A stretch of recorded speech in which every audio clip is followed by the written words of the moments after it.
Les langues maternelles payent les frais de la percée de la mondialisation. Si dans les villages, les langues maternelles gardent une place importante, ce n'est pas le cas en ville, où elles ont un concurrent de taille, le français auquel il faut ajouter l'anglais et le franc-anglais. À Yaoundé par exemple, la langue dominante est le français. À l'école, au marché, elle est la plus parlée. Même en famille, la communication est faite en français ou en anglais, éloignant ainsi l'apprentissage des langues maternelles.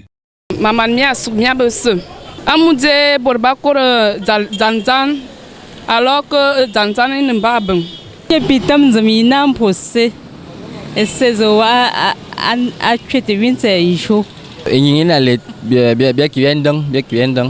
De plus, les parents décident de ne pas enseigner à leurs enfants leur langue maternelle.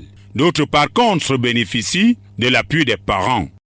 C'est pas facile de nos jours puisque les jeunes de nos jours essaient beaucoup plus de parler le français. Puisque c'est ce qui... Bon, ils disent que c'est un peu plus facile pour eux pour parler le français. Comme je vous ai dit au départ, moi je ne maîtrise pas la langue à 100%.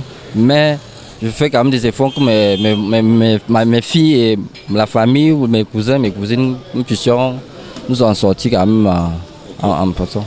Mes enfants ne s'expriment pas en anglais, en langue maternelle. Parce que leur père n'est pas de mon village.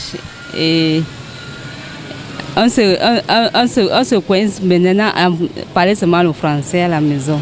La langue maternelle, c'est une bonne langue pour nous et pour nos enfants. Non, ça ne doit pas disparaître. Moi, j'ai un enfant. Bon, je m'exprime en patois. C'est un mot en patois pour qu'elle puisse comprendre parce qu'elle est déjà grande, elle ne comprend pas encore assez.